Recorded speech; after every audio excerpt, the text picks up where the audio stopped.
Gente, boa noite para os senhores. Hoje a gente vai entrar aqui na parte já de adubos e adubações de solo.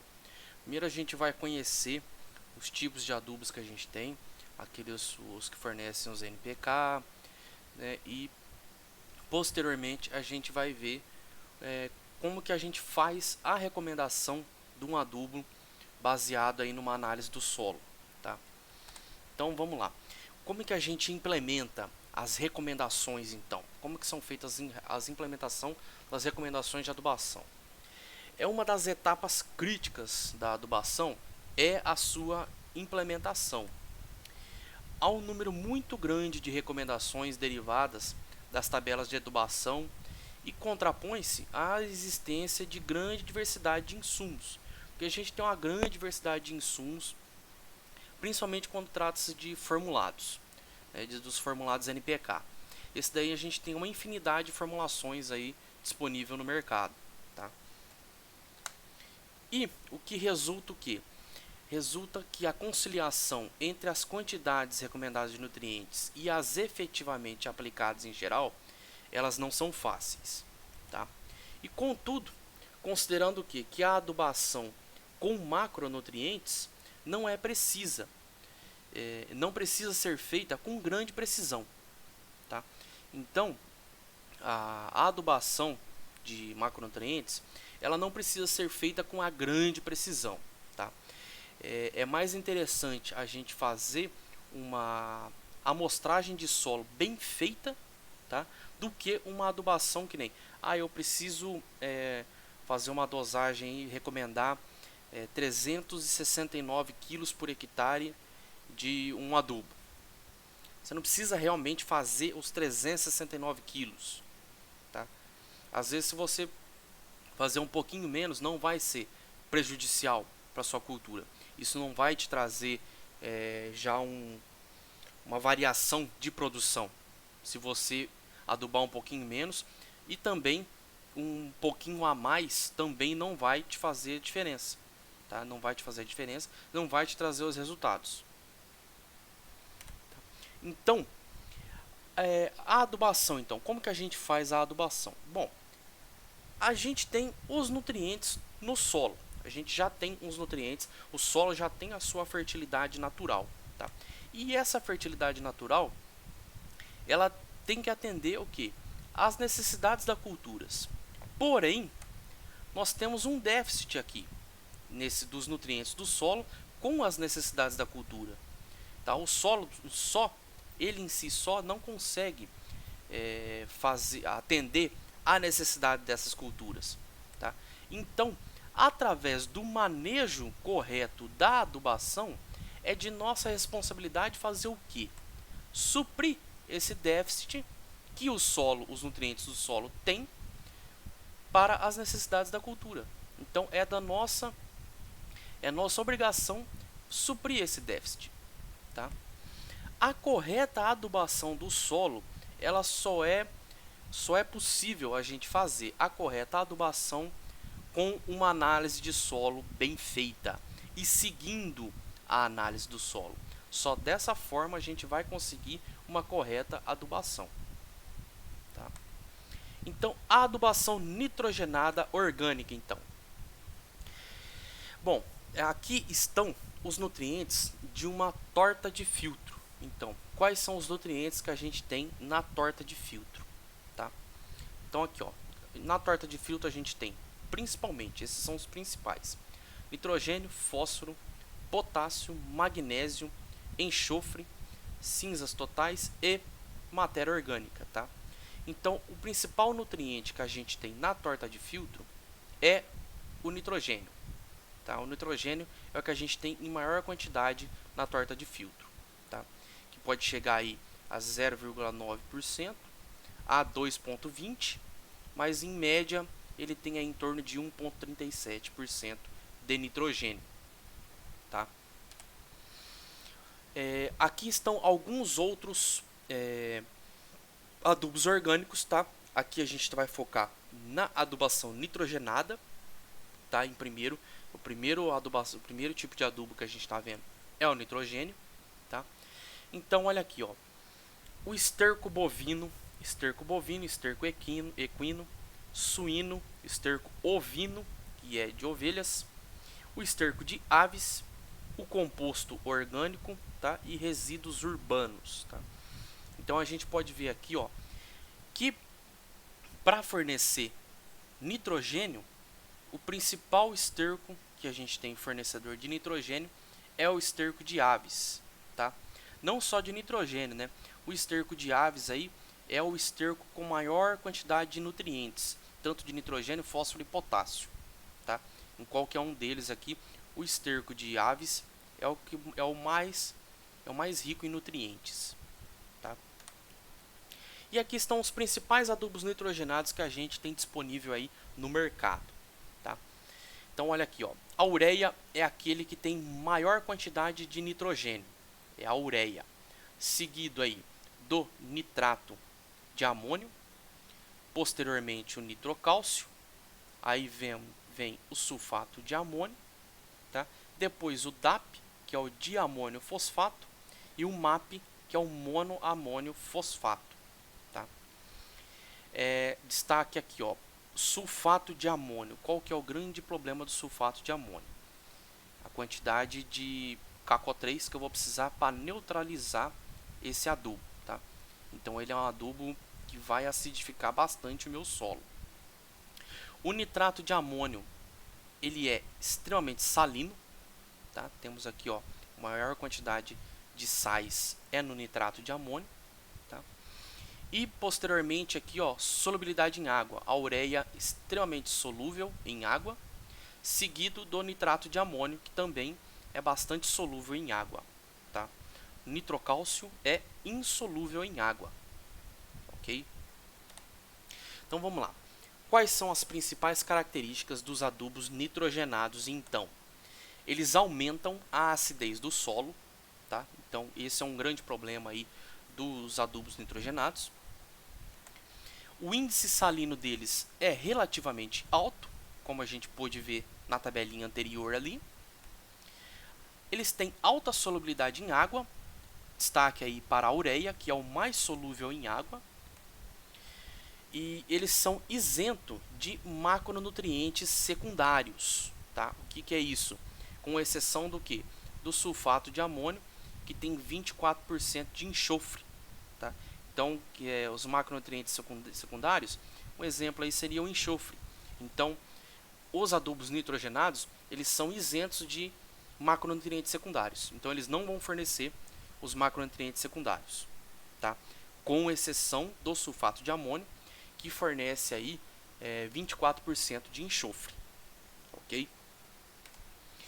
O fosfato de amônio, então, os fosfatos de amônio, que é o monoamônio fosfato, o MAP, e o diamônio fosfato, tá?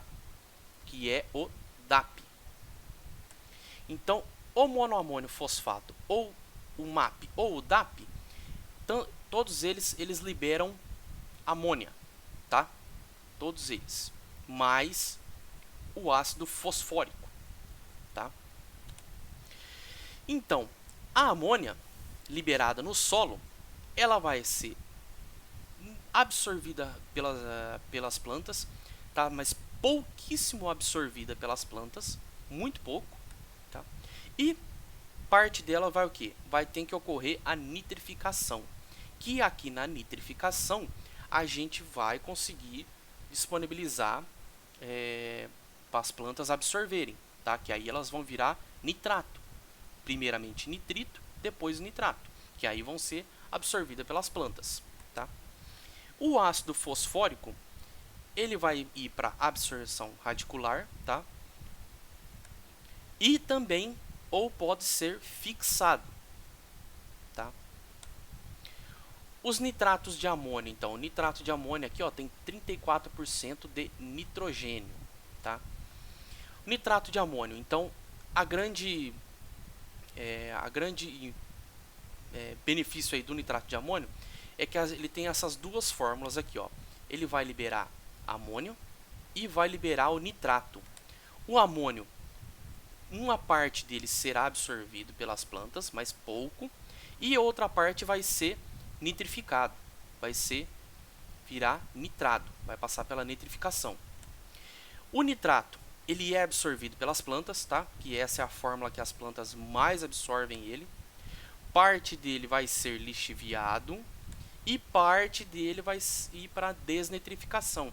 Se a gente lembrar lá do ciclo do nitrogênio, que é visto lá em microbiologia do solo,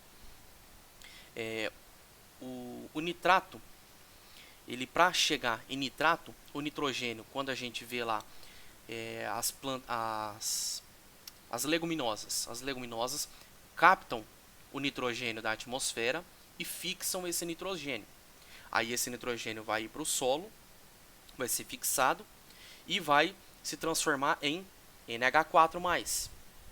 Esse NH4+, depois as bactérias vão pegar, transformar esse NH4 em nitrito e posteriormente em nitrato, que é o processo que a gente chama de nitrificação, tá? Primeiro a nitrosação, depois a nitrificação, tá? Então aí depois o nitrato, ele vai ser absorvido pelas plantas, ou ele é lixiviado, ou ele é desnitrificado por bactérias desnitrificantes, tá? Então o nitrato de amônio, ele já fala aí, ele tem nitrato e amônio. Então as duas fórmulas dele aí, ó, boa parte dele vai ser nitrificado e outra parte já vai ser pronta para absorção. As desvantagens do nitrato de amônio. Ele é muito higroscópico. O que é higroscopia? Higroscopia é quando o componente ele atrai água, ele puxa a água para si, tá? Então ele é muito higroscópico. Então ele vai puxar muita água para si. Ele tem um problema gravíssimo, que ele é muito volátil, ele pode gerar incêndios ou até explosões, tá? Que o nitrato de amônio, ele é utilizado inclusive para fazer dinamite, tá? Então ele é explosivo. Ele tem menor eficiência em solos alagados, tá? Porém, ele tem aqui uma grande velocidade de nitrificação. E isso acaba ocorrendo o quê? Boa parte dele acaba ocorrendo a lixiviação, por ele ter essa grande velocidade de nitrificação, tá? E ele tem alto índice salino, tá? E um efeito alcalino no solo, tá ok? Então essas aqui são as desvantagens do nitrato de amônio. Agora, nas condições de solo, qual que são as desvantagens dele quando a gente analisa as condições de solo? Temos que evitar solos alagados e para adubação de plantio ele não é recomendado. O nitrato de amônio não é recomendado para adubações de plantio, tá? Ele é indicado para cobertura em culturas com sistema radicular já formado, tá? Aí sim ele é recomendado. Em solos ácidos, ele tem reação alcalina, ok? O sulfato de amônio, então aqui, ó, NH4,2SO4, tá? A reação dele no solo, como que é? Ele vai reagir com a molécula de água e vai liberar para a gente amônio e o sulfato, tá? O NH4 vai passar por nitrificação, tá? E virar nitrato. O sulfato, ele vai ser absorvido pelas plantas, ele vai ser lixiviado ou vai sofrer redução, vai virar H2S, tá? Então, o sulfato de amônio, lembra que ele é o único que fornece enxofre, além de fornecer o nitrogênio, tá? As vantagens do sulfato de amônio, então, ele tem baixa higroscopicidade, comparado aí com o nitrato de amônio. Ele é estável, ao contrário do nitrato de amônio, né, que ele tem risco de fogo e de explosão, tá? E ele é o único adubo nitrogenado que fornece um macronutriente secundário, que ele fornece enxofre. Ele tem 24% de enxofre, tá? E ele é recomendado para solos arenosos e com necessidades de enxofre, tá? Então, essa aqui são as vantagens do sulfato de amônio. Ah, tem mais uma também. Ele não forma amônio. Ele não forma amônia, que é um nutriente que é um problema aqui, é a volatilização. Então ele tem baixa volatilização. Então ele é um adubo nitrogenado que não vai formar amônia. Então ele tem a baixa volatilização, tá? Agora as desvantagens do sulfato de amônio. Ele tem baixo teor de nitrogênio. Aí ele é 21%. Ele é muito baixo o teor de nitrogênio. Então você tem que jogar eles em grandes quantidades para suprir a demanda das plantas em nitrogênio. Tá? Então isso causa o quê? Um maior custo para transporte e armazenamento. Porque você vai precisar de grandes quantidades desse nutriente. Que nem aqui, ó, se a gente comparar ele com a ureia tem 45% de nitrogênio, então tem mais que o dobro dele.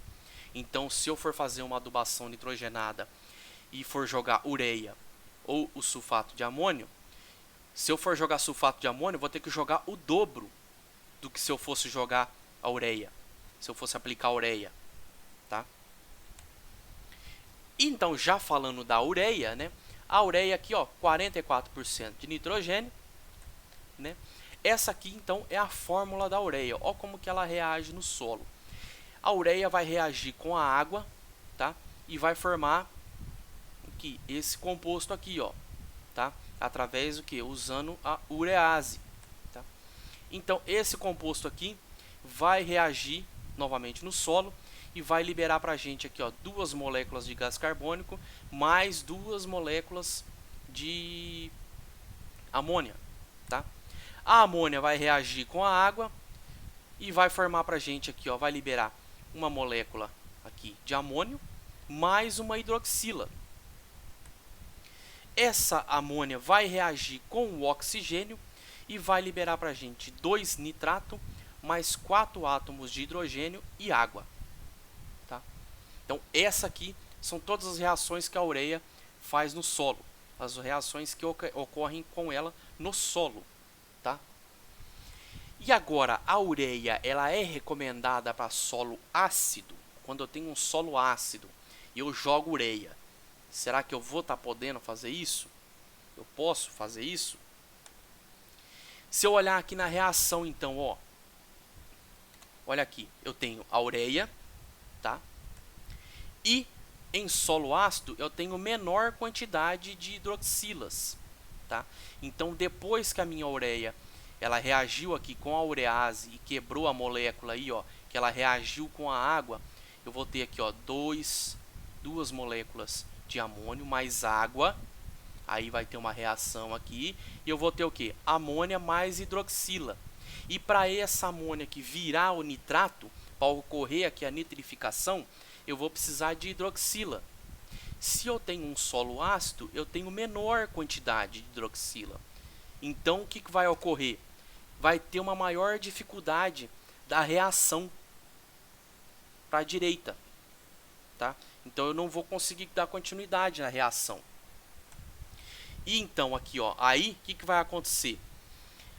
A minha amônia, ao invés de reagir com a hidroxila, ela vai reagir com o oxigênio do solo, vai me liberar 2 nitrito. Espera aí que tem alguém pedindo para entrar.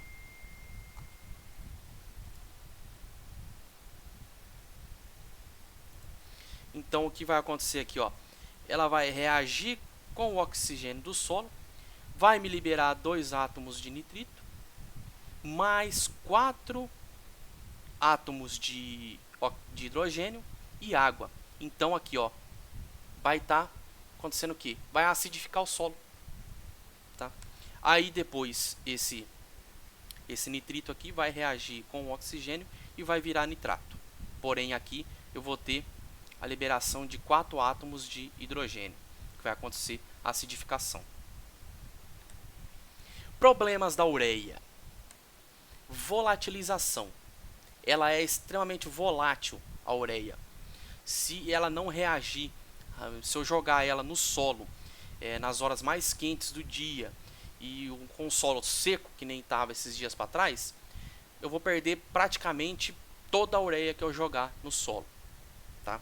Por causa daqui, ó, se eu olhar aqui, ó, ó o que acontece. Ela me libera a parte da reação dela no solo, libera amônia, que é extremamente volátil, tá? Ela lixivia também. Tem um problema com lixiviação da ureia no solo. E tem a presença nela de biureto, que é formado por decomposição térmica durante o processo de fabricação da ureia. E esse biureto, ele é fitotóxico. Ele então causa fitotoxicidade nas plantas, tá? Então, utilizar a ureia com biureto de até 1,5% quando tem aplicação no solo. Se eu utilizar ureia com mais concentração de biureto do que esse 1,5% aqui, eu vou ter um grave problema com fitotoxicidade nas plantas. Presença de biureto, então, ó, no solo eu tenho, no máximo tem que ser menor que 1,5%, e se eu for aplicar via foliar, tem que ser menor ainda, tem que ser menor do que 0,3% de biureto na composição, tá? Problema de fitotoxidez também com a ureia, porque ela tem alta concentração de nitrogênio. Ela tem 44% de nitrogênio. Então, se eu aplicar altas doses dela, se eu for na minha adubação, na minha recomendação, a dose de nitrogênio for alta e eu aplicar tudo de uma vez, a ureia, eu vou ter problema com fitotoxidez nas plantas. Eu vou toxicar tudo por causa da concentração alta dela. Então, se eu for trabalhar com ureia e eu tiver uma dosagem alta, eu tenho que parcelar a minha adubação. Eu tenho que fazer parcelamento, tá? Quem nunca viu aquela, principalmente em pasto, a gente vê muito em pastagem, quando a pessoa pega e joga ureia e ela sapeca tudo o pasto, fica amarelinho, amarelinho. É por causa disso daqui, ó. Ela requeima, né? Que a gente chama, requeima tudo as plantas. E as perdas são favorecidas por, então, eu tenho perdas de ureia por altas temperaturas, por alcalinidade, tá? Quando o pH do solo está muito alto, tá? Por alcalinidade. Quando eu tenho baixa CTC no solo e quando eu tenho dosagens altas também, tá? Então, se eu tiver dosagens altas, foi como eu falei, é para evitar um motivo, eu evito a fitotoxidez, eu parcelando a adubação, e também eu evito que perdas por volatilização, eu aplicando tudo de uma vez. Se eu parcelar, eu já vou estar ajudando também. Uran. O que é esse uran? Uran é ureia líquida, é um adubo nitrogenado líquido, tá? A composição dele, ele é N-amídico, que é ureia, tem 4%. Eu tenho N-nítrico, que são os nitratos, que estão aí em torno de 9%. E eu tenho um N-amoniacal, que é 9%, que é o sulfato de amônio, tá? Então eu tenho no uran, eu tenho em torno de 28 a 32% de nitrogênio. Ele vai me fornecer em torno de 28 a 32%, tá? Então, ureia tem aí em torno de 32%. Eu tenho mais 51% de nitrato e 18% de água. Essa aqui é toda a composição do uran, ok? E ele é indicado para adubação superficial, não incorporado. Ele não é indicado a incorporação dele, tá? Quando eu venho pulverizando o solo, não é indicado eu incorporar depois ele. Ele é indicado para adubação superficial. E eu tenho presença de nitrato nele. Então, que já é o que? É uma injeção na veia. Já vai, as plantas vão absorver direto, tá? E é uma ureia líquida, né? Eu tenho menor volatilização aqui do que se fosse a ureia sólida.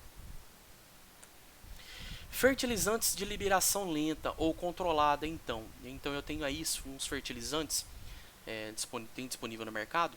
alguns fertilizantes que têm a liberação de nitrogênio lenta ou uma liberação controlada do nitrogênio, tá? A finalidade deles é aumentar a eficiência dos fertilizantes nitrogenados. Pode também ser utilizado inibidores para evitar a rápida transformação do nitrogênio nas formas menos estáveis, tá? Que é amônio, tá? Que é as formas que mais volatilizam. A condensação da ureia e a ureia formaldeídos, que são de baixa solubilidade, tá? Então eu tenho essas formas da ureia aqui também disponíveis. E produtos encapsulados ou recobertos, que é de liberação controlada, tá? Que vão sendo liberados aos poucos. E ureia supergrânulos, que eu tenho aqui umas ureia. Essa ureia aqui são ureias que tem grãos, são grãos grandes, que é de 1 a 4 gramas cada grãozinho, que é de menor importância aí, que a gente não foi uma coisa que emplacou no mercado, tá? Então, fertilizantes nitrogenados encapsulados. Então, grânulos recobertos, tá? Eu tenho aí polímeros orgânicos que podem recobrir os grãos de adubo, os grãos dos fertilizantes. Tenho termoplásticos, tá?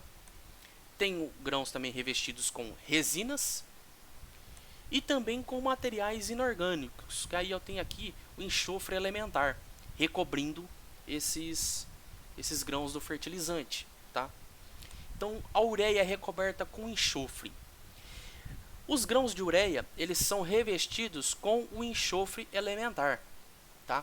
Esse enxofre elementar, ele é fundido aos grãos numa temperatura de 156 graus Celsius, tá? E também associado a uma cera para recobrir as fendas nos revestimentos de enxofre, tá? Quais são as vantagens de eu utilizar então essa ureia UCS, gente? Não é Unilago Cloud Service não, tá? Aqui, ó, é a ureia coberta com enxofre, tá? Essa sigla aqui, ó. Por incrível que pareça, é a mesma sigla da plataforma da faculdade aí, ó. É um produto de liberação lenta mais barato, tá? Ele é de 2 a 3 vezes o valor da ureia. Porra, professor, mesmo assim ainda ele é mais caro que a ureia? Lógico, ele é mais caro que a ureia porque ele tem vantagens em cima da ureia comum, né? Ele vai ser um produto de liberação mais lenta, eu vou perder menos por volatilização, por lixiviação. Então ele tem que custar mais, obviamente. O material de recobrimento, o enxofre no caso aqui, é um nutriente. Então eu vou ter também fornecimento de nutriente para o solo também, além de estar fornecendo o nitrogênio de uma forma mais lenta. Tem de 32 a 43% de nitrogênio. Então aqui, ó, a gente, ao invés de que nem se eu usar o sulfato de amônio, que é um adubo nitrogenado menos volátil, porém a desvantagem dele é o quê? Que ele tem só 21% de nitrogênio, então ele é bem baixo a quantidade de nitrogênio dele. Aqui eu tenho um adubo nitrogenado de liberação lenta, menos volátil, com uma quantidade de nitrogênio relativamente alta. Se a gente pegar aqui, ó, esse de 43% de nitrogênio, é praticamente a ureia. A ureia tem 44%, é a mesma coisa que a ureia. O recobrimento, ele irá definir a liberação no solo. Então, conforme ele for encapsulado, dependendo do encapsulamento dele, vai definir a velocidade com que esse nutriente vai ser liberado no solo. Tá? Fertilizantes estabilizados, então. O que são esses fertilizantes estabilizados? Eles reduzem as perdas por volatilização e por lixiviação. Esses tipos de fertilizantes, eles são aqui, ó, tratados com inibidores de urease. Então, vocês lembram lá que no comecinho que eu falei que a fórmula da ureia ela é quebrada através da urease, que vai começar a reação dela. Então, esses fertilizantes estabilizados aqui, eles são tratados com inibidores de urease. Então, vai ser a fórmula da ureia vai ser quebrada de maneira mais lenta. Então a liberação dela vai ser liberada de forma que mais lenta, tá? E alguns são tratados com inibidores de nitrificação, tá? Que aí o nitrato é a fórmula que é mais absorvida pelas plantas, né? Então, se a gente tratar aqui com inibidores de nitrificação, então aos poucos esse nitrogênio vai sofrendo nitrificação e aí dessa forma, aos poucos as plantas vão absorvendo, tá? Porém, nem tudo são flores, né, com esses fertilizantes de liberação lenta ou os encapsulados, né? Quais são os problemas então que a gente vai ter com esses fertilizantes? Alto custo, né? O preço aqui, ó, varia entre 2,4 até 10 vezes o valor da ureia. Então, tem alguns desses fertilizantes aqui que são muito caros, muito caros. E aí, sendo caro desta forma, né, o uso deles é limitado. Então, o uso dele limita-se o quê? Em viveiros de mudas, tá? Que a quantidade usada é pouca, e em campos de golfe e jardinagem. Campos de golfe é um lugar que é investido muito dinheiro, mas vocês não têm noção, gente. Eu já visitei, fiz visita em campos de golfe, que no meu mestrado eu fiz uma disciplina de gramados esportivos e ornamentais. Então a gente visitou estádio de futebol e visitamos também campo de golfe. Campo de golfe é um lugar que eles injetam dinheiro realmente para cuidar dos gramados.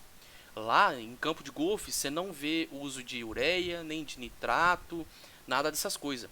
Lá são usados só esses fertilizantes de liberação lenta, ou fertilizante líquido, que aí eles é pulverizado em cima dos gramados, que aí usa só uran, ou no caso ureias encapsuladas de liberação lenta, ou fertilizante estabilizado, é só essas coisas. Porque é um lugar que se gasta-se muito dinheiro para cuidar do gramado.